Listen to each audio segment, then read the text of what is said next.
چلیں بسم اللہ الرحمن الرحیم۔ تفسیر فہم قرآن صفحہ 90-91 نئی جو طباعت ہے اس کا سورہ بقرہ آیت نمبر 30 31 32 سے آج شروع ہے۔ معقول کے مضمون سے ربط جو ہے حضرت نے لکھا ہے کہ اوپر کی آیتوں سے ضمناً ملت ابراہیم حضرت ابراہیم علیہ السلام کا مذہبی طریقہ بھی معلوم ہو گیا کہ اسلام اور اطاعت حق ہے، جیسا کہ وجعلنا مسلمینی کی جو الفاظ آئے ہیں آیت میں اس میں تصریح ہے۔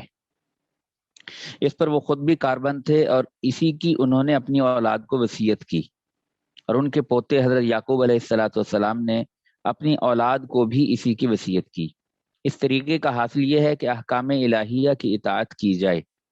اب جس زمانے کے لیے جو حکم ہو، مطلب جو حکم ہو اسی کی اطاعت کی جائے، چونکہ نقلی دلائل یعنی کتب سابقہ کی تصریحات اور عقلی دلائل سب سے رسول اللہ صلی اللہ علیہ وسلم کی رسالت ثابت ہے، لہذا اب حکم الہی کی اطاعت یہی ہے کہ آپ کا اتباع کیا جائے۔ جب دلائل کے باوجود آپ کا اتباع اختیار نہ کیا تو حضرت ابراہیم علیہ السلام کے طریقہ کا ترک لازم آیا، جو کہ سراسر بے عقلی ہے۔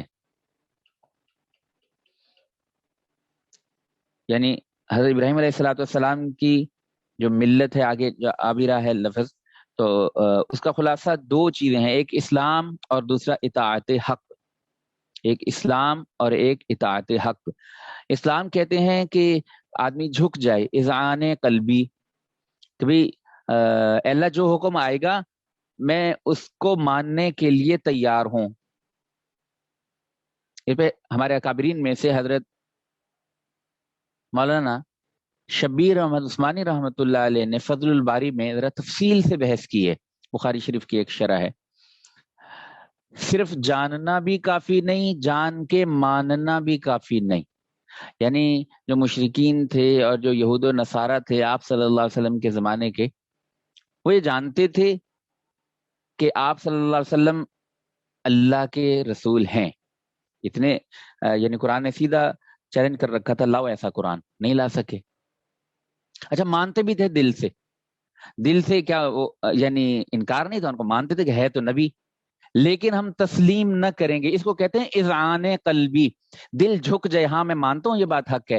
ہمارا بھی ایسے زندگی میں 100 مسئلے آتے ہیں، یعنی اگر ہمارے حضرت ہیں صوفی مقبول صاحب، وہ مثال دیا کرتے ہیں پاکستان اور انڈیا کی، کسی چیز میں پاکستان پیچھے رہ بھی جائے ہم نہیں مانتے، نہیں پاکستان پیچھے نہیں ہے بھی، ایک حقیقت ہے وہ آگے نکل گیا ہے، لٹریسی ریٹ کو لے لیں وہ ہم سے آگے ہے، نہیں ہم نہیں مانیں گے، تو حقیقت ہے وہ آگے ہے، بس ہم نہیں مانیں گے۔ کیا مطلب کہ اب حقیقت تو ہے کہ وہ آگے ہے، لیکن ہمارا دل نہیں تسلیم کر رہا کہ پاکستان پیچھے رہ جائے، اور ہونا بھی چاہیے یہ بات، تو یہ حمیت دینی ہونی چاہیے یا حمیت وطنی ہونی چاہیے۔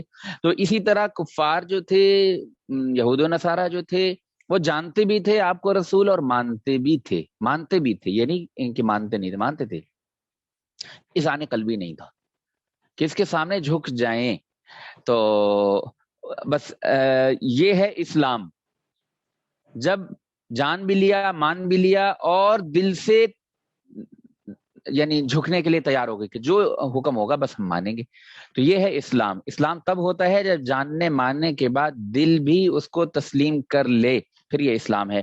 اگر جانتے مانتے ہوئے بھی دل نہیں مانتا تو پھر یہ اسلام نہیں ہے۔ تو ایک چیز تو حضرت نے لکھی ہے وضاحت سے کہ اسلام، اور دوسرا اطاعت حق، جو حق بات ہو۔ اس کا بھی قرآن کے اندر 8ویں پارے میں ذکر ہے کہ وہ غور و فکر کرتے رہے، اور پہلے چاند کو دیکھا، پہلے ستارے کو دیکھا، پھر چاند کو دیکھا، پھر سورج کو دیکھا، تو ان کو تبدیلی نظر آتی گئی کہ چاند سب سے پہلے تارا غروب ہو گیا، پھر اس کے بعد چاند وہ بھی غروب ہو گیا، پھر انہوں نے کہا نہیں یہ بڑا ہے تو یہ ہوگا، تو پھر سورج بھی غروب ہو گیا۔ یعنی ان کی جو رائے بنتی کہ یہ ٹھیک ہوگا اس کے سامنے یعنی اس کو اختیار کرتے گئے۔ پھر جب دیکھا کہ ساری چیزیں زوال پذیر ہیں اور جو اللہ ہوتا ہے اس پہ زوال نہیں آتا، تو کہا کہ انی وجہت وجہی للذی فطر السماوات والارض حنیفا وما انا من المشرکین۔ یہ تھوڑی سی تمہید آگے والی بات کی کہ حضرت ابراہیم علیہ السلام کی ملت، آپ علیہ السلام کا مذہبی طریقہ، اس کی خصوصیت دو چیزیں ہیں، نمبر 1 اسلام، نمبر 2 اطاعت حق، دو چیزیں.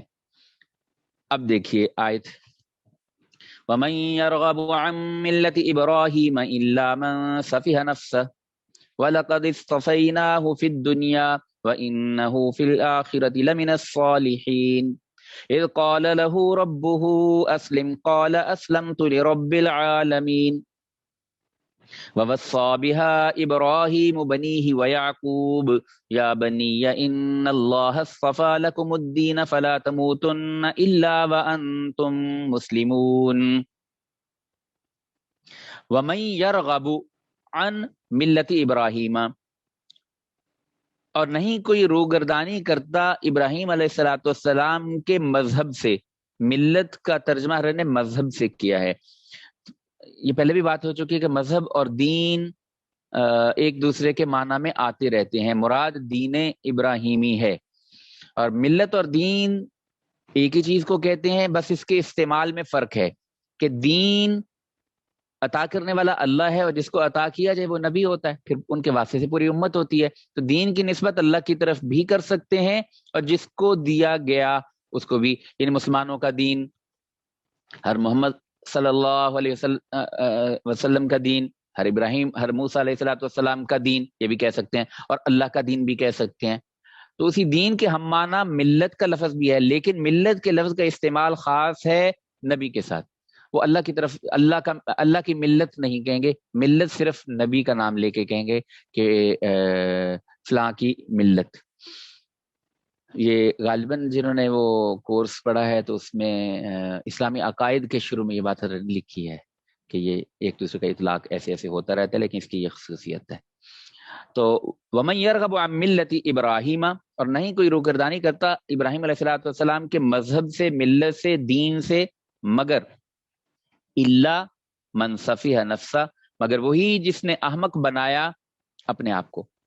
وَلَقَدِ اصْطَفَيْنَاهُ فِي الدُّنْيَا، بے شک منتخب کیا، استفینا چن لیا، منتخب کیا، ہو ان کو، بے شک منتخب کیا ہم نے اس کو، فی الدنیا دنیا میں، وَإِنَّهُ فِي الْآخِرَةِ لَمِنَ الصَّالِحِينَ، اور وہ ہے آخرت میں لَمِنَ الصَّالِحِينَ، بڑے لائق لوگوں میں سے. یاد کرو، اذ قال لہ ربہ اسلم، ایک ترجمہ تو یہی ہے جو حضرت نے یہاں پہ کیا ہے. دوسرا آئے گا جو تفسیر میں حضرت ذکر کریں گے کہ اللہ کے کاغذوں میں وہ چنے ہوئے ہیں، اور وہ آخرت میں بھی صالحین میں سے ہیں، اور ان کو چن لیا گیا. یہ چننے کا فیصلہ کب ہوا تھا؟ جب انہوں نے کہا تھا میں جھکتا ہوں. تو اور دوسرا جو سورہ بقرہ کا پیچھے سے نظم چلا آ رہا ہے کہ یہود کو باتیں یاد کرائی جا رہی ہیں، اذ قال، اذ وذکروا، اذ اذکر، یہ اذ جب یہ ہوا، یعنی اذکروا، اذکروا یاد کرو اس وقت کو جب یہ ہوا. یہ پیچھے سے سورہ بقرہ کا اسلوب چلا آ رہا ہے. تو یہاں پہ اسلوب ہے کہ اذ قال لہ ربہ اسلم، یاد کرو جب کہا اس کو اس کے رب نے اسلم کہ فرمان برداری کر. قال تو بولا، اسلمت لرب العالمین کہ میں فرمان بردار ہوں تمام عالم کے پروردگار کا. ووصى بها ابراہیم بنیہ ویعقوب، ووصى بها، اور وصیت کی اسی کی، ابراہیم علیہ السلام نے، بنی ہی اپنے بیٹوں کو، ویعقوب، اور یعقوب علیہ السلام نے بھی اسی بات کی وصیت کی. کیا کہا؟ یا بنیہ، اے میرے بیٹو، ان اللہ اصطفیٰ لکم الدین، یقیناً اللہ نے اصطفیٰ منتخب کیا ہے، لکم تمہارے لیے، الدین دین کو، فلا تموتن سو تم ہرگز نہ مرنا، الا مگر یہ کہ وانتم مسلمون اس حال میں کہ تم مسلمان ہو، یعنی مسلمان رہو، مسلمان رہنے کی حالت میں مرنا. تفسیر.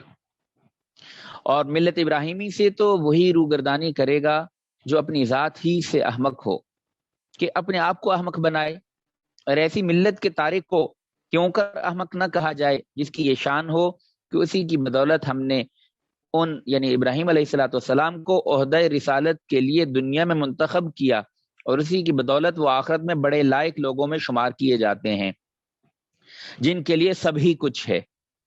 اور عہدہ رسالت کے لیے ان کا انتخاب اس وقت ہوا تھا جب ان سے ان کے پروردگار نے بطور الہام کے فرمایا کہ تم حق تعالیٰ کی اطاعت اختیار کرو۔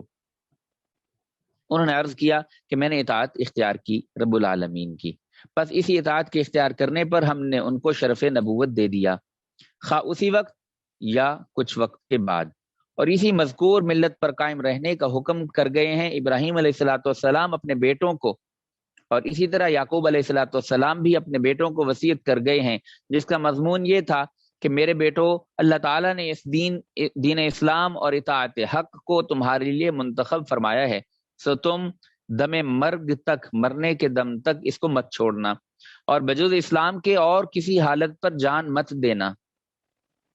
ربط آگے بتاتے ہیں کہ اے بنی اسرائیل، یعقوب علیہ الصلاۃ والسلام جن کی نسل سے تم ہو، جب انہوں نے اپنی اولاد کو ملت ابراہیمی کی وصیت کی تو ان کی اولاد نے یعنی تمہارے بڑوں نے اس ملت پر قائم رہنے کا عہد کیا تھا، یہودیت یا نصرانیت پر قائم رہنے کی نہ وصیت تھی نہ عہد تھا۔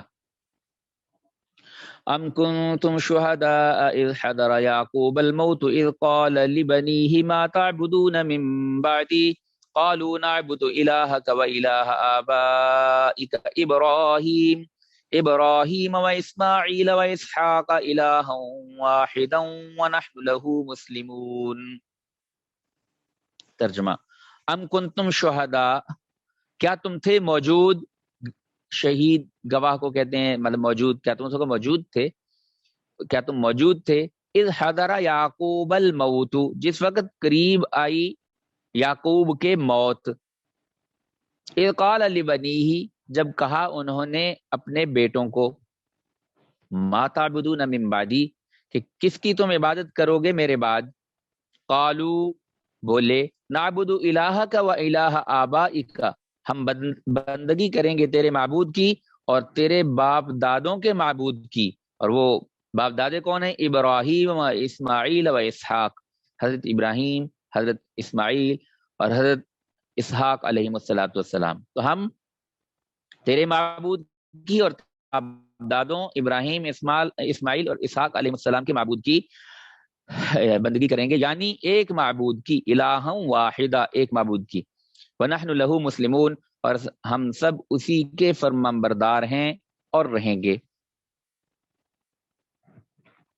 تفسیر: کیا تم لوگ کسی معتبر صحیح نقل سے مذکورہ دعویٰ کرتے ہو، یا تم خود اس وقت موجود تھے جس وقت حضرت یعقوب علیہ الصلاۃ والسلام کا آخری وقت آیا، اور جس وقت انہوں نے اپنے بیٹوں سے تجدید معاہدہ کے طور پر پوچھا کہ تم لوگ میرے مرنے کے بعد کس کی پرستش کرو گے؟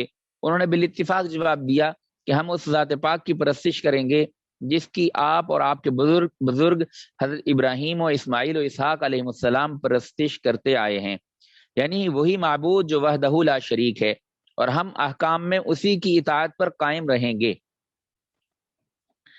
کسی منقول جو بات نقل ہوتی آ رہی ہے، اس کے دعوے کی صحت دو ہی طریقوں سے ہو سکتی ہے کہ یہ دعویٰ صحیح ہے یا نہیں، یا نقل صحیح سے یا اپنے مشاہدے سے، یعنی نقل صحیح مطلب کہ اس کی خبر دینے والا صحیح نقل کر رہا ہے، اور مشاہدہ یعنی دیکھ کے، یا خود دیکھ لے کسی بات کو یا صحیح خبر دے دے۔ یہاں یعنی یہود و نصارہ کے اس دعوے میں کہ حضرت ابراہیم علیہ الصلاۃ والسلام اور حضرت یعقوب علیہ الصلاۃ والسلام نے مرتے دم تک یہودیت یا نصرانیت پر قائم رہنے کی وصیت کی تھی، یہاں پر یہ صحت دعویٰ کے ثبوت کے یہ دونوں طریقے مفقود ہیں، کوئی بھی ثابت نہیں ہوتا، اس لیے کہ ان کا دعویٰ محض بلا دلیل ہے، بلکہ یہ دعویٰ تو عقلی اور نقلی دلیل کے بھی خلاف ہے۔ عقلی دلیل کے خلاف تو اس وجہ سے کہ یہودیت حضرت موسیٰ علیہ الصلاۃ والسلام کے وقت سے اور نصرانیت حضرت عیسیٰ علیہ الصلاۃ والسلام کے وقت سے شروع ہوئی، جبکہ حضرت ابراہیم علیہ الصلاۃ والسلام اور حضرت یعقوب علیہ الصلاۃ والسلام وغیرہ ان دونوں رسولوں سے بہت زمانے پہلے گزرے ہیں، اور نقلی دلیل کے خلاف اس لیے کہ قرآن جو کہ سچا ہے اس کے خلاف ہے، تو عقلی اور نقلی اعتبار سے ان کا یہ دعویٰ کرنا غلط ہے۔ یہاں اگر کسی کو شبہ ہو کہ اسی طرح اسلام بھی تو رسول اللہ صلی اللہ علیہ وسلم کے وقت سے شروع ہوا ہے، اور آپ حضرت ابراہیم علیہ الصلاۃ والسلام اور حضرت اسماعیل اور حضرت اسحاق علیہ السلام سے بہت بعد میں ہوئے ہیں، تو پھر اسلام ان حضرات کی ملت کب ہو سکتا ہے؟ اس کا جواب یہ ہے کہ اوپر اسلام کا جو معنی بتایا گیا ہے، یعنی اطاعت حق اس سے تمام انبیاء علیہ السلام کا ملت اسلام پر ہونا ظاہر ہے۔ اس کے برخلاف یہودیت اور نصرانیت تو دین کی خاص شکل ہے اور تورات اور انجیل کے مذہب کا نام ہے، اور اگر اس یہودیت اور نصرانیت کا اعتبار کریں تو اس میں بہت کچھ تحریف ہو چکی اور اطاعت حق سے بہت دور جا پڑی، یعنی یہودیت اور نصرانیت اطاعت حق سے بہت دور چلی گئی ہے۔ ربط اوپر یہ بتا کر کہ بنی اسرائیل نے مرتے دم تک ملت ابراہیمی پر قائم رہنے کا عہد کیا تھا، آگے یہ ضابطہ بتاتے ہیں کہ پہلوں کے عمل ان کے ساتھ ہیں، پچھلوں کے عمل ان کے ساتھ ہیں، اور ہر ایک اپنے عمل کا ذمہ دار ہے، کسی سے اس کے پہلوں یا پچھلوں کے بارے میں سوال نہ ہوگا۔ تلک امت قد خلت لہا ما کسبت ولکم ما کسبتم ولا تسألون عما كانوا يعملون۔ تلک امت قد خلت، وہ ایک جماعت تھی جو گزر چکی، لہا ما کسبت، ان کے واسطے ہے جو انہوں نے کیا، وَلَكُمْ مَا كَسَبْتُمْ، اور تمہارے واسطے ہے جو تم نے کیا، وَلَا تُسْأَلُونَ، اور نہیں تم پوچھے جاؤ گے، عَمَّا، ان عمل کے بارے میں، كَانُوا يَعْمَلُونَ، جو وہ کرتے تھے۔ تفسیر، وہ ان بزرگوں کی ایک جماعت تھی جو اپنے زمانے میں گزر چکی، ان کے کام ان کا کیا ہوا آئے گا اور تمہارے کام تمہارا کیا ہوا آئے گا، اور تم سے ان کے کیے ہوئے کی پوچھ بھی تو نہ ہوگی، اور نہ ہی تم سے ان کے اعمال کا تذکرہ ہوگا، رہا ان سے تم کو نفع پہنچنا یہ تو بڑی دور کی بات ہے۔ مقبول لوگوں کے ساتھ نسبت کا نافع نہ ہونا اس شخص کے لیے ہے جو عقائد قطعیہ میں ان مقبولین کا مخالف ہو۔ تھوڑا سا اگر پوری توجہ ہو تو یہ اردو سمجھ میں آ جائے گی۔ یعنی ایک آدمی کہتا ہے مجھے فلاں سے محبت ہے، وہ مجھے نام تو یاد نہیں ہے شاعر کا، انہوں نے سکھ ہیں، شاید وفات پا چکے بہت عرصہ پہلے، کوئی 150 سال پہلے، ایک کتاب لکھی اور نبی اکرم صلی اللہ علیہ وسلم کی سیرت لکھی اور منقبت لکھی اور اشعار میں آپ سے ان کی بہت تعریف کی۔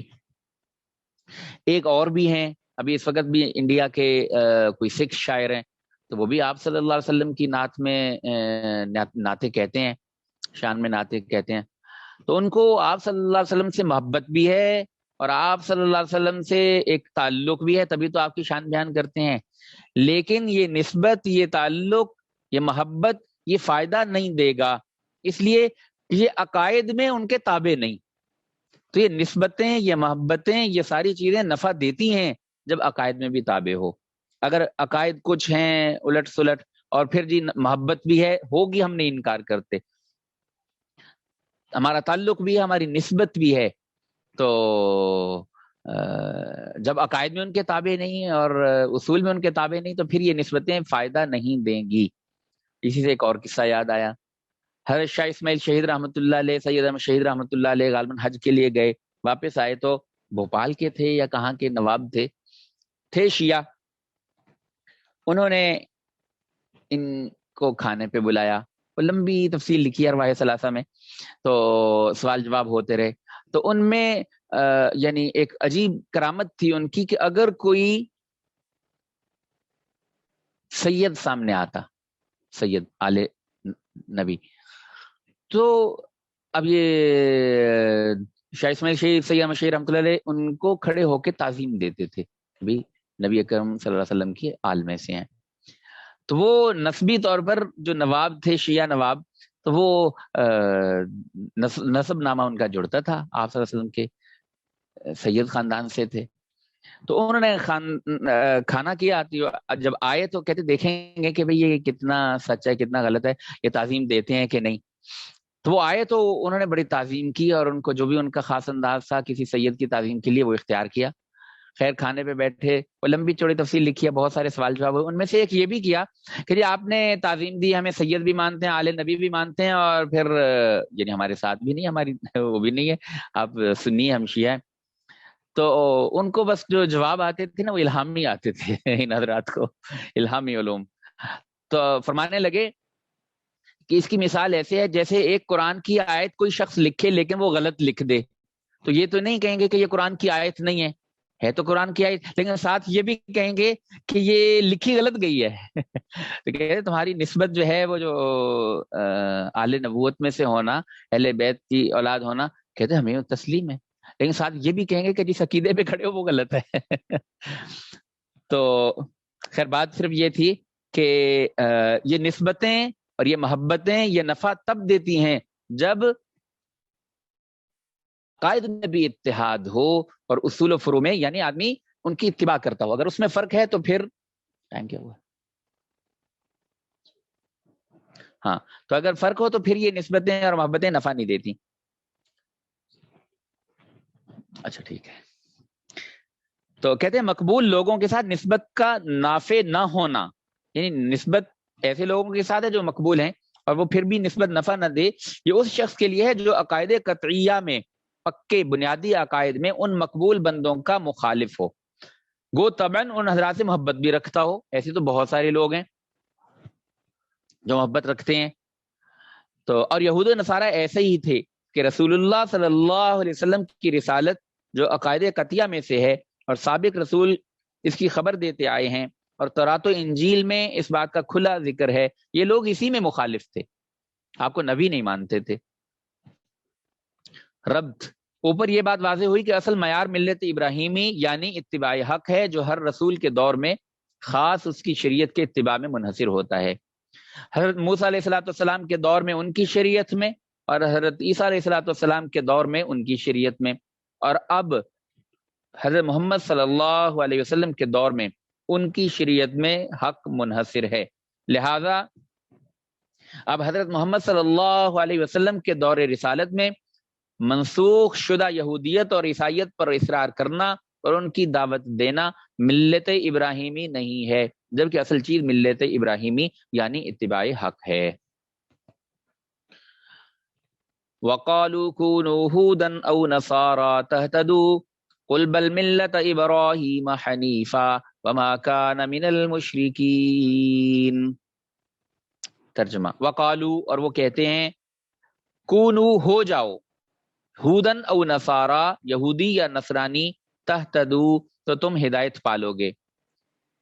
قل کہہ دیجئے، بل ملت ابراہیم حنیفہ کہ ہرگز نہیں بلکہ ہم نے اختیار کی راہ ابراہیم علیہ الصلوۃ والسلام کی، حنیفہ جو ایک ہی طرف کا تھا، وما کانا اور نہ تھا، شرک کرنے والوں میں سے، من المشرکین شرک کرنے والوں میں سے نہ تھا.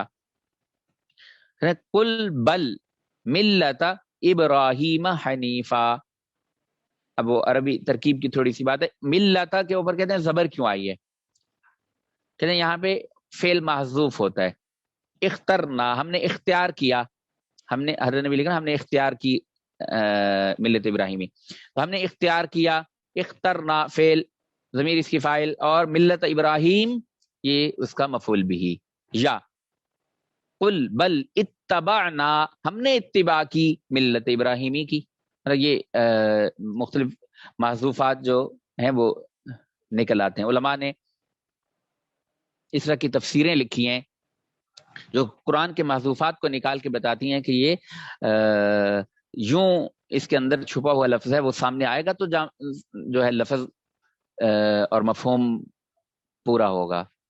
متاخرین 10ویں صدی ہجری کے ہیں، علامہ سیوطی رحمۃ اللہ علیہ، ہمارے یہاں درس نظامی میں پڑھائی جاتی ہے تفسیر جلالین، وہ اس طرح کی بہت بہترین کتاب ہے. لیکن یہ تو علامہ سیوطی 10ویں کے ہیں، 4ویں 5ویں صدی میں گزرے ہیں. ایک حنفی عالم، ان کی تفسیر کا نام ہے مدارک التنزیل، مدارک التنزیل، اور مشہور ہے تفسیر نصفی سے. تو حنفی عالم تھے، حنفی فقی تھے، مفتی بھی تھے، تو انہوں نے اسی طرز کی کئی 100 سال پہلے کتاب تب بھی لکھ دی تھی جو معروف تو قرآن کا مفہوم بتاتی ہیں تفسیریں. دونوں بہت بنیادی کتابیں ہیں اس باب میں. اچھا جی، تفسیر. اور یہ یہودی اور نصرانی لوگ مسلمانوں سے کہتے ہیں کہ تم لوگ یہودی ہو جاؤ، یہ تو یہود نے کہا تھا، یا نصرانی ہو جاؤ، یہ نصارہ نے کہا تھا، تو تم بھی راہ حق پر پڑ جاؤ گے. اے محمد صلی اللہ علیہ وسلم آپ جواب میں کہہ دیجئے کہ ہم تو یہودی یا نصرانی کبھی نہ ہوں گے، بلکہ حضرت ابراہیم علیہ الصلوۃ والسلام کی ملت یعنی اسلام پر رہیں گے، جو ایک اللہ کی طرف کے ہو رہے تھے اور شرک کرنے والوں میں سے نہ تھے۔ فائدہ، اس آخری جملے سے یہ مقصود ہے کہ منسوخ ہونے کے علاوہ یہودیت اور نصرانیت میں ایک خرابی یہ بھی ہے کہ ان میں شرک کی آمیزش ہو گئی ہے۔ یعنی ایک تو یہ کہ یہودیت منسوخ، نصرانیت منسوخ، اور جب منسوخ ہو اس پہ عمل نہیں کیا جاتا، لیکن اس کے ساتھ ایک اور بڑی خرابی اور بھی ہے کہ ان میں شرک کی آمیزش ہو گئی، ان میں شرک آ گیا ہے، جبکہ حضرت ابراہیم علیہ السلام موحد خالص تھے، اس لیے بھی یہودیت اور نصرانیت اختیار کرنے کے قابل نہیں رہی۔ اگر کسی کو شبہ ہو کہ رسول اللہ صلی اللہ علیہ وسلم کو تو مستقل شریعت دی گئی، پھر آپ کے ملت ابراہیمی پر ہونے کا کیا معنی؟ کہ آپ تو مستقل شریعت والے ہیں تو ملت ابراہیمی کا اتباع کریں، تو یہ کیا مطلب ہوگا پھر؟ اس سے بڑھ کر بعض آیات میں جو آپ کو ملت ابراہیم علیہ السلام کی اتباع کا حکم ہے، تو اس کا کیا معنی ہے؟ اس کا جواب یہ ہے کہ ملت ابراہیم علیہ السلام کی تفسیر اوپر گزر چکی ہے کہ اتباع حق ہے، جو کہ تمام انبیاء علیہ السلام میں مشترک ملت اور دین ہے۔ البتہ ہر زمانے کی شریعت میں اتباع حق کی خصوصیات بدلتی رہیں، حتیٰ کہ اب اتباع حق شریعت محمدیہ میں آ کر منحصر ہو گیا۔ پس ملت ابراہیم علیہ السلام ایک لقب ہے شریعت محمدیہ کا، لہذا یہ کہنا کہ ہم ملت ابراہیم پر ہیں، یا یہ کہنا کہ تم ملت ابراہیم علیہ السلام کا اتباع کرو، اس کا ہم معنی ہے کہ یوں کہا جائے کہ ہم شریعت محمدیہ پر رہیں گے اور تم شریعت محمدیہ کا اتباع کرو، یعنی دونوں کا گویا کہ ایک ہی معنی ہے۔ اور یہ بات ویسے میں نے پہلے بھی کہیں آ گئی تھی بیچ میں نے جو ذہن میں آتی ہے کہہ جاتا ہوں کہ یہ ذہن میں ابھی رہے کہ قرآن نے بیان کیا وقالت الیہود عزیر ابن اللہ وقالت النصارى المسیح ابن اللہ، مسیح ابن اللہ، کہ یہود کہتے ہیں کہ حضرت عزیر علیہ السلام اللہ کے بیٹے ہیں، اور عیسائی کہتے ہیں حضرت عیسیٰ علیہ السلام اللہ کے بیٹے ہیں۔ تو یہودیوں میں یہ جو دستیاب تفصیلات، تحریری تفصیلات ہیں، زبانی گفتگو ہو تو نہ جانے کیا بات نکلے، لیکن جو تحریری طور پر مواد ملتا ہے اس کے اعتبار سے تمام یہود اس کے قائل نہیں، بلکہ ایک گروہ ان کا قائل تھا کہ عزیر علیہ السلام جو ہیں وہ اللہ کے بیٹے ہیں۔ تو بہرحال وہ ایک گروہ ہو یا ان میں کا ایک گروہ یا سارے جو بھی ہوں، تو بہرحال یہودیت کے اندر یہ خرابی آ گئی کہ وہ ایک نبی کو اللہ کا بیٹا کہتے ہیں، اور نبی کے لیے یہ کہنا کہ اللہ کا بیٹا یہ نبی کی بھی توہین اور اللہ کی بھی توہین ہے۔ مقام و مرتبہ سے بڑھا دینا یہ بھی غلط ہے اور گھٹا دینا یہ بھی، اور اسی لیے کہتے ہیں کہ اسلام کیا ہے؟ یہ اعتدال کا نام ہے، اعتدال کا نام ہے، نہ گھٹانا نہ بڑھانا، جو جہاں پہ ہے اس کو وہاں پر رکھنا۔ تو اس وقت میں نے تذکرہ بھی کیا تھا کہ یہ جوئش انسائکلوپیڈیا ہے، جوئش انسائکلوپیڈیا، اس میں کر رہا ہے کہ وہ ایک گروہ تھا، وہ اب ختم ہو چکا، اب دنیا میں موجود نہیں ہے۔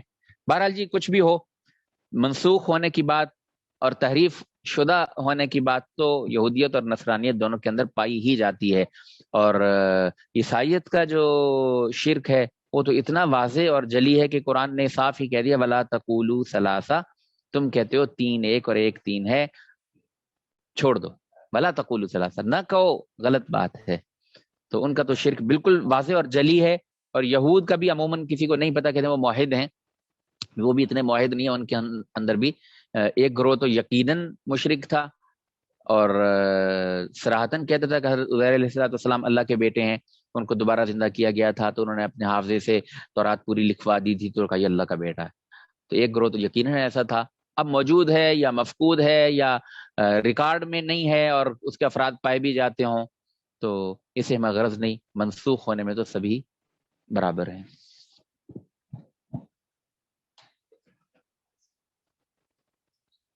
جی حضرت بیٹے، حضرت ابراہیم علیہ السلام کے دو بیٹے تھے، حضرت اسماعیل علیہ السلام اور حضرت اسحاق علیہ السلام، اور حضرت اسحاق علیہ السلام کے بیٹے حضرت یعقوب علیہ السلام اور ان کے بیٹے حضرت حضرت یوسف علیہ السلام، ایک حدیث میں آتا ہے کہ آپ صلی اللہ علیہ وسلم سے صحابہ نے پوچھا جی سب سے افضل کون ہے؟ تو آپ نے کہا یوسف بن یعنی ابن نبی اللہ یعنی یوسف بن یعقوب بن اسحاق بن ابراہیم، یعنی 4 نسلوں تک نبی ہی نبی، ان سے افضل کون ہوگا؟ تو حضرت یعقوب علیہ السلام حضرت اسحاق علیہ السلام کے بیٹے ہیں۔ اور کوئی؟ السلام علیکم۔ وعلیکم السلام۔ حضرت ابھی آپ نے ذکر کیا کہ حضرت عزیر علیہ السلام کو دوبارہ زندہ کیا گیا تھا، بعض روایت میں آتا ہے، اصل میں وہ ایک قصہ یعنی ملتا ہے نا کہ 3 پارے میں ہے کہ ایک آدمی کو وفات دی گئی، پھر 100 سال کے بعد اٹھایا گیا۔ بعض تفاسیر میں ملتا ہے کہ وہ حضرت عزیر علیہ السلام تھے، تو 100 سال بعد اٹھے تو ان کے گدے کی ہڈیاں جو ہیں وہ بکھر چکی تھیں اور بوسیدہ ہو چکی تھیں، اور کھانا تازہ گرم ویسے کا ویسے پڑا تھا، حالانکہ 100 سال گزر گئے تھے۔ تو وہ کوئی شخص تو تھا جس کے ساتھ یہ قصہ پیش آیا۔ تو بعض روایات میں وہ اسرائیلیات ہیں، کوئی ایسی وضاحت مجھے نہیں ملی، لیکن بہرحال ملتی ہیں بعض تفسیر میں باتیں کہ وہ حضرت عزیر علیہ السلام تھے، اور وہ تورات کے حافظ تھے۔ وفات جب ہوئی، جب دوبارہ اللہ نے اٹھایا تو پھر بھی ان کو زبانی یاد تھی، اور اس وقت جس علاقے میں تھے وہاں پہ تورات نہیں تھی، تو نسخہ نہیں ہوگا، تو اب تفصیلات تو نہیں ہے، لیکن اتنا کہ انہوں نے کہا مجھے زبانی یاد ہے، لاؤ میں دوبارہ لکھوا دیتا ہوں۔ اور وہ اتنی بڑی کتاب بھی نہیں تھی، چند قوانین کا مجموعہ تھا، لیکن ان کو زبانی یاد تھا، تو انہوں نے وہ ساری زبانی لکھوا دی۔ تو انہوں نے اتنا بڑا حافظہ اور اتنا ماہر العقول گویا کہ واقعہ تھا کہ پوری کتاب زبانی لکھوا دی، تو انہوں نے پھر ان کو بیٹا کہنا شروع کر دیا۔ یہ وجہ ہو سکتی ہے، اور وجہ ہو تو بھی ہو سکتی ہے۔ بہرحال ایک فرقہ جوئش انسائکلوپیڈیا میں بھی لکھا کہ ایک فرقہ ان میں یہودیوں میں ایسا تھا جو اس بات کا قائل رہا ہے، جو عزیر علیہ السلام کو اللہ کا بیٹا کہتا تھا۔ وجہ یہ بھی ہو سکتی ہے، بعض تفسیروں کے مطابق کوئی اور وجہ بھی ہو سکتی ہے۔ اسرائیلیات کے بارے میں ایک قاعدہ آپ صلی اللہ علیہ وسلم نے شائع فرمایا اور صحابہ کو ایک قول ہے، آپ نے شائع فرمایا کہ حدثو بنی اسرائیل ولا حرج، کہ بنی اسرائیل کی جو روایات ہیں، کہ اسرائیلی روایات جن کی کوئی پکی سند نہیں ہوتی، تو جس طرح آدمی کہتے ہیں نا گپ شپ اور مجلسی حکایات اور لوک کہانیاں، بس اس درجے کی چیز ہے، ہو سکتا ہے سچی ہوں اور ہو سکتا ہے سچی نہ ہو۔ تو صحابہ بھی کہتے تھے کہ لا نصدق ولا نکذب، نہ تم تصدیق کرتے ہیں کہ اس کی سند کوئی نہیں، اور نہ تکذیب کرتے ہیں کہ ہو بھی سکتا ہے یہ سب واقعہ سچ میں پیش آیا ہو۔ تو بس اس کو جس کو کہتے ہیں نا کہ یعنی مجلسی واقعات، لوک کہانیاں، اس طرز سے کوئی اگر کوئی فائدہ اٹھانا ہو، لوک کہانیوں میں بعض اچھی کہانیاں ملتی ہیں، تو اس درجے میں تو رکھنا چاہیے، لیکن اس کو دین کی بنیاد اس پہ ہے ہی نہیں، دین اس کا محتاج بھی نہیں ہے، تو اس درجے میں نہ رکھنا چاہیے۔ بس لوک کہانیاں اور مجلسی لطیفے اور گپ شپ اس درجے کی چیز ہے، تو اس کے بارے میں ایک آدمی کا یہ ہے ہی نہیں، اس سے بھی منع کیا، اور کہا کہ یہ بالکل ٹھیک ہے، یہ بھی غلط ہے۔ تو لا نصدق ولا نکذب، نہ تصدیق کریں گے نہ تکذیب کریں گے، صحیح بھی ہو سکتی ہیں اور غلط بھی ہو سکتی ہیں، اور اسی وجہ سے ملت ابراہیمی کا تذکرہ آ گیا۔ اب کوئی اور استاد پڑھانے آئے تو مجھے بتا دینا بھائی۔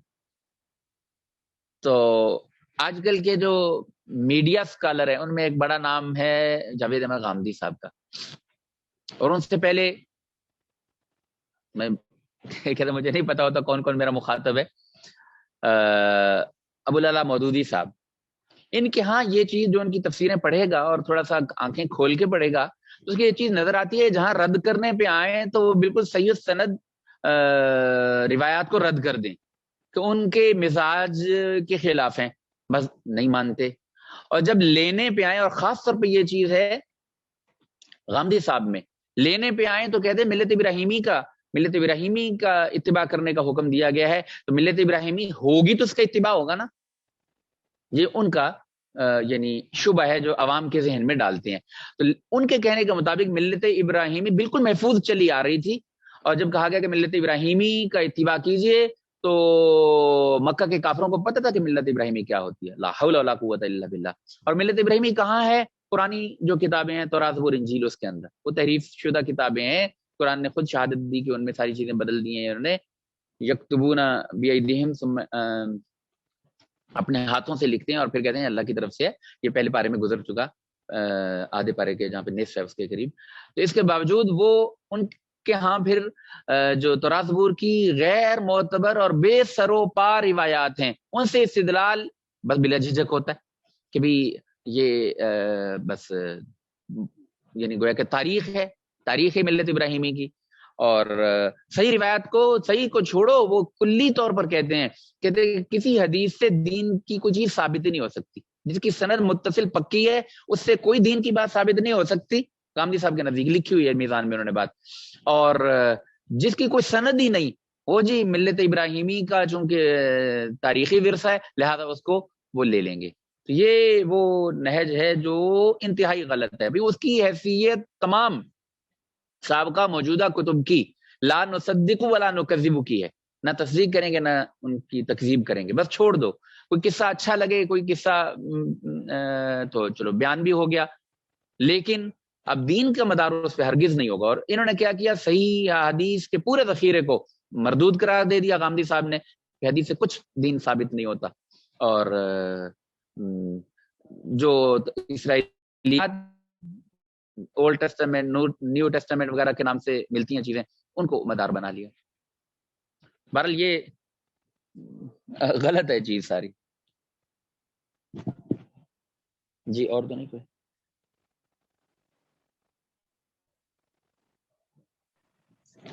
ٹھیک ہے, اگر استاد صاحب نہیں آئے تو آپ جاری رکھ لیں. کہہ رہے ہیں آگے پڑھا لیں. سکھ وغیرہ نہیں آگے تو اب کیا پڑھنا, میں بھی مطالعہ کر کے پڑھاتا ہوں تو تقریباً اتنا ہی مطالعہ کیا ہوا تھا. ہاں خارجی موضوع وہ تو اتنے ہیں کہ نہ پوچھو.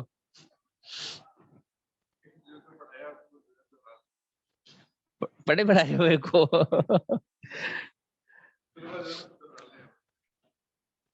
چلو یہ بھی ہے کہ آپ جا رہے ہیں, اب جانا چاہیں تو اچھا. ایک ہے اللہ کا ایک ہونا. وقتاً فوقتاً میں اپنے ساتھیوں سے یہ گفتگو کر کے کوشش کرتا ہوں کہ یہ بحث پوری ہو جائے, تخصص والوں سے بھی دوسروں سے بھی. اس کی بنیاد پہلی ایک نقطہ آج بیان کر لیتے ہیں, یہاں کی مجلس میں بھی موقع ملے گا پھر کبھی کرتے رہیں گے. ایک ہے اللہ کا ایک ہونا, لیکن اس سے پہلے ایک اور بھی سوال ہے, اللہ کا ہونا. اللہ کا ہونا, اللہ ہے یا نہیں ہے؟ تو آج کل جو میرا تجزیہ ہے کہ موجودہ نظام تعلیم اور موجودہ نصاب تعلیم, بس اس پہ مدار رکھیں. موجودہ نظام تعلیم عصری تعلیموں کا جو اسکول کالج یونیورسٹی میں پڑھایا جا رہا ہے, اور موجودہ نصاب تعلیم, یہ لفظ پورے زور کے ساتھ ذکر کروں, موجودہ نصاب تعلیم ملحد پیدا کر رہا ہے. ملحد وہ آدمی ہوتا ہے جو اللہ کو نہیں مانتا. میرا تو ذاتی تجربہ ہے, یعنی ایک دفعہ کا نہیں, 20 ساتھیوں کے ساتھ. وہاں میں بہاولپور میں تھا تو وہاں کی جو اسلامی یونیورسٹی ہے IUB, وہاں سے آتے رہتے تھے, میں بھی کبھی جاتا تھا. تو بہت میں حیران ہوا اور پھر مجھے یہ یقین کرنا پڑا کہ موجودہ تعلیم ملحد پیدا کر رہی ہے. اس کا بہت پہلے ذکر علامہ اقبال نے کیا تھا. ہم تو سمجھے تھے کہ لائے گی فراغت تعلیم, کا علم تھا کہ آئے گا الحاد بھی ساتھ, یہ انہوں نے کہا ہے. تو کہتے اس تعلیم سے الحاد آتا ہے. خیر یہ تو ایک ضمنی چیز تھی. ہم جو سوال اٹھا رہے ہیں وہ یہ کہ اللہ ایک ہے. اس سے پہلے ایک اور سوال بھی ہے کہ کیا اللہ ہے. ہم تو پوری یقین سے کہتے ہیں. یہاں UET انجینئرنگ یونیورسٹی ہے لاہور میں, یہاں پہ ہمارے ساتھی ہیں مفتی سبیع الحسن صاحب, یہیں کے ڈاکٹر صاحب کے شاگرد ہیں, تخصص کیا. نشست ہوئی, 15-20 اساتذہ تھے, 2-2.5 گھنٹے گفتگو کے شروع میں وہ اساتذہ صاف صراحتاً کہنے لگے, مفتی صاحب ہم اللہ کو نہیں مانتے, آگے چلیں. وہ طالب علموں کو پڑھائیں گے یا کیا؟ یعنی میں جو کہہ رہا ہوں وہ فیکٹس ہیں، حقیقت ہے، فرضی بات سنی سنائی بھی نہیں کر رہا. یعنی سامنے بیٹھ کے کہہ رہے ہیں ہم اللہ کو نہیں مانتے، بلکہ ان کی جرت کا عالم دیکھیے، آگے کہتے ہیں مفتی صاحب آپ کیوں مانتے ہیں؟ ہمیں تو یہ بتائیں کہ آپ کیوں مانتے ہیں. خیر 2-2.5 گھنٹے کی گفتگو کے بعد پھر وہ سوچنے پہ مجبور ہوئے کہ یار باتیں تو کچھ ہیں. مفتی صاحب نے ان کی وہ بات مجھے بڑی اچھی لگی، کہنے لگے کہ یار میری بات چھوڑو، بات کرو. کہ نہیں آپ کیوں مانتے ہیں؟ تو وہ اس سے فرمانے لگے کہ یار میں تو اس لیے مانتا ہوں کہ 1400 سال پہلے ایک سچا آدمی بتا گیا تھا کہ اللہ ہے، اللہ ایک ہے، میں تب مانتا ہوں، تم اپنی بات کرو. خیر ہم ابھی صرف یہ نقطہ اٹھا رہے ہیں سوال کہ اللہ ہے، اللہ ایک ہے کہ آگے دلائل چلتے رہیں گے، موقع مال شاید وہ گزر بھی چکے ہوں. اللہ ہے، اللہ کے تصور کے بارے میں ایک ہمارے عقائد کی کتابوں میں، اصول کی کتابوں میں ایک بات لکھی گئی، مستجمع لجمیع الصفات الکمالیہ، ایسی ذات جو تمام صفات کمال کی جامع ہو اس کو اللہ کہتے ہیں. اور وہ ذات ایسی ہو کہ جس کی صفات کمال اتنی کمال ہوں کہ کامل اکمل ترین، یعنی جو بڑھتی بھی نہیں. ماں ایسا فرمانے لگے کہ اللہ کی صفات بڑھتی بھی نہیں. اگر یوں کہا جائے کہ اللہ کی صفات کمال کو آگے بڑھتی رہتی تو اس کا مطلب ہے آج جہاں پہ کل ناقص تھیں، حالانکہ کل بھی نقصان نقص اللہ کی ذات کے بارے میں محال تھا، آج بھی محال ہے. تو اللہ کی صفات تو ایسی ذات جس میں تمام صفات کمالیہ جمع ہوں، اس کی جامع ذات کو اللہ کہتے ہیں. یہ ایک بنیادی کانسیپٹ ہے اللہ کا. اب موت کیا ہے؟ ایک نقص ہے، تو اللہ موت سے پاک ہے. بیماری کیا ہے؟ نقص ہے، اللہ اس سے پاک ہے. زوال کیا ہے؟ یہ جو کوئی نقصان کی، نقص کی، کمی، کوتاہی، عیب کی بات ہو سکتی ہے، اس سے جو پاک ہو وہ ذات اللہ کی ہے. اب میں یہاں پہ بس ایک بات بیان کرتا ہوں، مولانا قاسم نانوتوی رحمۃ اللہ علیہ کی. انہوں نے اس پہ بحث کی ہے کہ العقل والنقل، میں نے پہلے بھی شاید کوئی اشارہ دیا تھا، العقل والنقل میں حضرت نے اس بات کو لکھا ہے. وہ کہتے ہیں حضرت نانوتوی رحمۃ اللہ علیہ کہتے ہیں کہ انسانی عقل جب بھی کوئی فیصلہ کرتی ہے تو کوئی پیمانہ بنا کے کرتی ہے. یہ شاید پہلے بات میں نے کی تھی یا میں بیان کرتے رہتا ہوں، چلو مقرر ہو جائے گی. جیسے ٹوپی پہننی ہے تو سر کو بنیاد پیمانہ بنائیں گے، جو سر کے اوپر فٹ آ گئی تو وہ فٹ ہے، اور جو نہ آئی تو وہ ڈھیلی ہے یا چھوٹی ہے، اس کو یعنی ریجیکٹ کر دیں گے.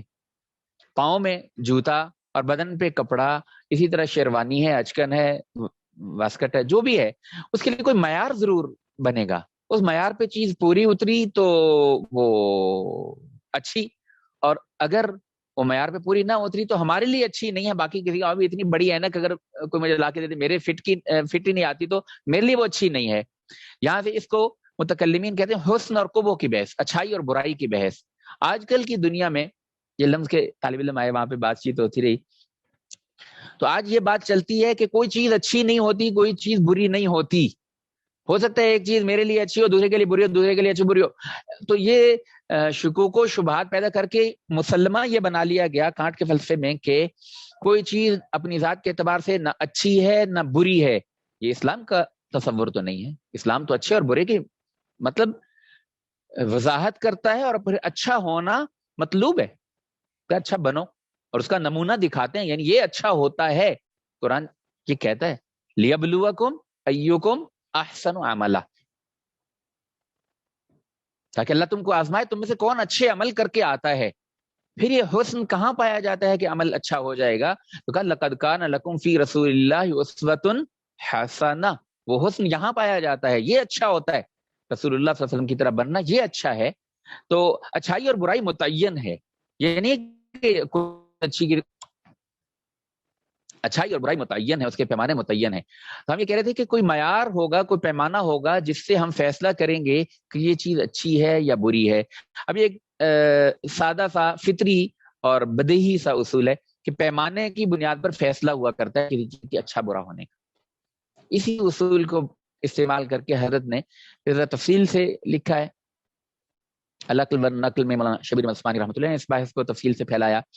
تو حضرت کہتے ہیں کہ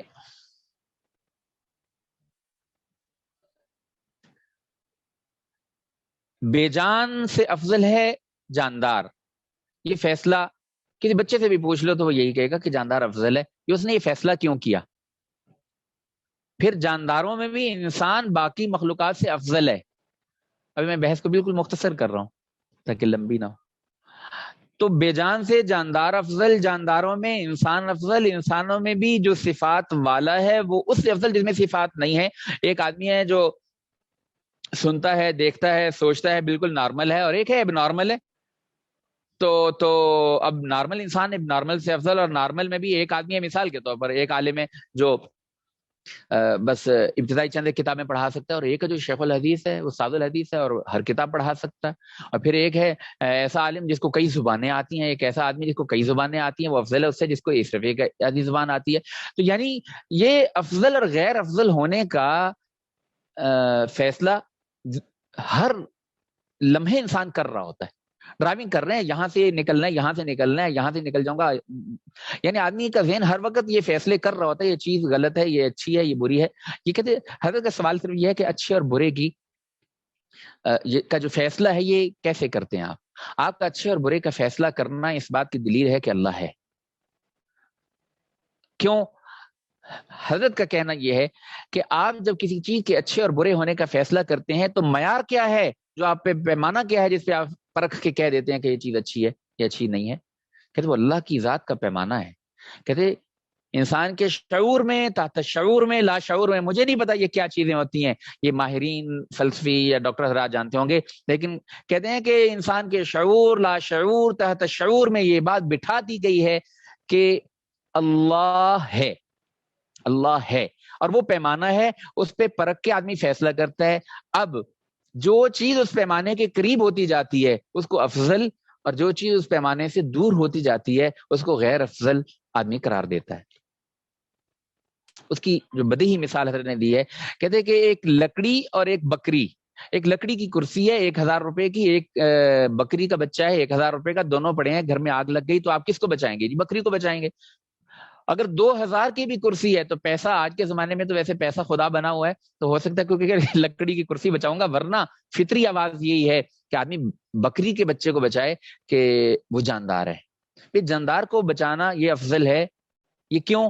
اس لیے کہ اس کے ذہن میں لاشعور میں اللہ کی ذات کا تصور بٹھا دیا گیا ہے کہ اللہ حی ہے، اللہ قیوم ہے. بلکہ وہ جو میں نے تعبیر اختیار کی متکلمین کے، مستجمع لجمیع الصفات الکمالیہ، تمام صفات کمالیہ کی جامع ذات ہے اللہ. وہ آدمی شعوری طور پر یا زبان سے ضد میں عناد کی بنیاد پر انکار کرتا رہے، لیکن اس کے اندر بیٹھی ہوئی ہے کہ اللہ ہے اور اس کے اندر صفات کمالیہ ہیں.